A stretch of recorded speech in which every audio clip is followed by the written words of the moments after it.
Salutations, friends and strangers of the interwebs. Welcome to the channel. I am Said Stevie. Let's see. It's kind of late. It's 9:15 on a Thursday. I don't know when this video is gonna post, but I still got some daylight, and it's nice out. So I figured I got quite a bunch of packages stacking up, and I need to get to some of them. So I figured, what the heck? Why not?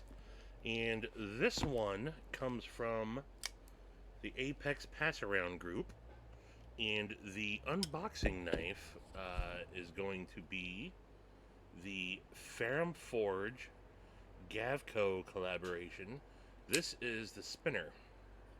And I figured it's only fitting that I unbox this knife with this knife because in its contents is another Gavko knife. And look at that. This comes from my douche brother, Brandon Thrasher. I didn't know you got these bags. That's badass, dude. Come on in. Welcome. Come on in, Brandon Thrasher. Come on into the garage. I've been into the garage. It's pretty badass.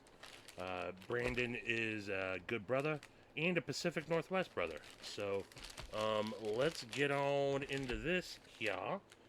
Brandon is a member of the Apex Pass Around group as well. And he got this one, excuse me, right before I did.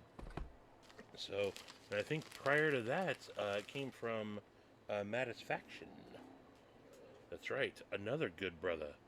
Brandon also included a bunch of stickers and some magnets that are going to be going into giveaways, including I'm putting together quite the sticker swag pack for my 1K giveaway. Also, shout out to Thrasher. He also just became a member of the 1K subscriber club as well. So, shout out to Thrasher. Absolutely, one of my good pals. Anyway, onto the knife. So you see here, it's from Mass Drop. This comes from Kaviso now. So I think Drop moved all their Amazons. So Drop used to do a lot of collaborations with different knife companies, and then they stopped doing knives and they moved stuff to Amazon, and now they're selling on through Kaviso, I think it's called. I think that's what it is. But anywho, this is so if you get one of these, it comes with your standard wiping cloth, and that's about it there. No card or anything. This is the Gavko Thresher. This is actually a knife that I have been wanting to check out for quite some time, and I just never bothered to pull the trigger on it. But yeah, this is a pretty slick looking knife, I gotta say. If I were to pick one up, this is not the variant I would get, just because I don't like if this had a stonewashed or bead blasted blade, I would love this color combination. But yeah, but it's heavy, I gotta say. Yeah, even compared to the Ferrum Forge spinner. I also have another Ferrum Forge Gavko collaboration, the Mako. So those are my only two experiences personally with Gavko. Very similar design language. Michael Gavik, right? Michael Gavik? I'm pretty sure. Yeah, Michael Gavik is the designer for Gavko. And yeah, again, very similar design language. This is full titanium. I'll get to the specs here in just a second, but let's deploy this and see how it goes. I'm gonna try to middle finger flick this, see what happens. Okay, snappy for sure, snappy. This is, you can see on the blade, you have S35VN and the Gavko Maker's Mark. On the other side, you don't have anything on the blade. You do have that D. They actually put the drop logo as the pivot. I don't think I like that, but yeah. Anyway, um, I'm not sure who the OEM is on this, but I think it's We. Now, I've also avoided. I know that Satisfaction and Thrasher both had this knife in, but I avoided watching those because I knew I was going to be getting this pretty soon. I don't know what their opinions on this were. Actually, I did watch Satisfaction's video, maybe, and maybe I watched Thrasher's. I don't remember. I think I watched them and didn't really retain much of the information, to be honest with you. Sorry, fellas, that happens. But man, I'm digging this thing. There's no choil to choke up, which I wish there would be. But back here, for me, that's pretty darn comfy, I gotta say. I'd like some jimping right there, just because I'm a fan of jimping. You got kind of this also, if you were to really need to bear down, you can kind of go forward on it. I guess you can do some utility cuts with that. You got kind of that swooping belly with a sharpening choil that's been cut in there. But the action on this thing is pretty dang good. And then, am I hearing a... No, I thought I heard a ting. That was something else. But yeah, I'm actually... I like this a lot more than I thought I was going to. This is a flat grind, a pretty dang tall flat grind. I think they also call that a saber grind. Titanium frame lock definitely seems to have a very solid lockup. I got no blade play whatsoever. I have to assume that there's some sort of a lock bar insert in there. Thumb stud only, no flipper tab, no hole to deploy. I have seen these. Ooh, the thumb is not. So this is one of those thumb studs where you got to kind of get up underneath it to deploy it with your thumb. For a thumb stud, I don't think it works as well. Maybe that's just me. I sliced the pad of my finger or my thumb on my freaking rock wall, and maybe that's what's preventing me. So, but I'd say the middle finger flick is really good. This obviously is a PVD coated blade. This is gonna have to be running on ceramic bearings, I gotta say. It's got a jimped kind of 3D milled backspacer running the full length for the most part. And I'm gonna assume that that is also a titanium pocket clip. Sounds like it might be a little loose. Yeah, you can hear it tapping. Let's see if how it goes in and out of pockets. Real quick, I'm doing this off camera. Yeah, pocket's just fine. Yeah, gets hung up a little bit actually. I'll have to spend a little bit more time with that to know for sure. But let's see here. I'm looking at the specs off screen. You're looking at a 3.6 inch blade, a 4.5 inch handle for an overall length of 8 inches. And this says that it is 4.7 ounces. So there's all the specs there. I'll put a link to this because these are still available. So you can see some of the other variations. I think I'd go for that one right there. I like that one.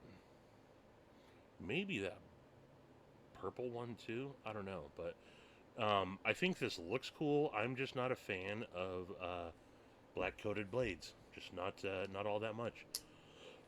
The one knife I make an exception for is my something obscene company J-Cape. That's my only one that I really have in the collection that I really dig. But yeah, it's got this cool texturing to it that I really like. It's comfortable. I don't feel the pocket clip at all. I thought maybe with that kind of big, the way it's concaved there, almost like a skateboard, that I would feel that a little bit more, but I don't actually at all. In my hand, at least, this is very comfortable. Yeah, ergos for me, it's a little. This could have been rounded off, I think, a little bit right there, for me anyway, and then it would be, just like taking off the very edge of that, knocking that down, rounding that off, I think would make it just a little bit more comfortable for me anyway. But yeah, I like this knife more than I thought I was going to. Action is great.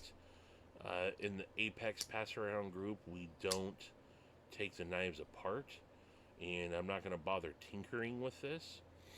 So, I will say that I think it's an odd decision to have put the uh, pivot, the design of the pivot on the clip side as opposed to the show side. I think that's an odd decision because you obviously have to take off. Well, not obviously. Maybe you don't have to take off the pocket clip to disassemble this. Maybe you can disassemble this all from the show side. But I do think that it's odd. I mean, maybe because of they already had all the billboarding on this side of the knife that they decided to do that. I just don't like that it's a Drop logo. I don't know why. I've gotten a bunch of stuff from Drop. It was Mass Drop before. All my early on Ferrum Forges, those all came from Mass Drop. None of them, maybe some of them had Mass Drop on the blade actually, but none of them had it on the pivot. And I don't know why that's bothering me, but it is.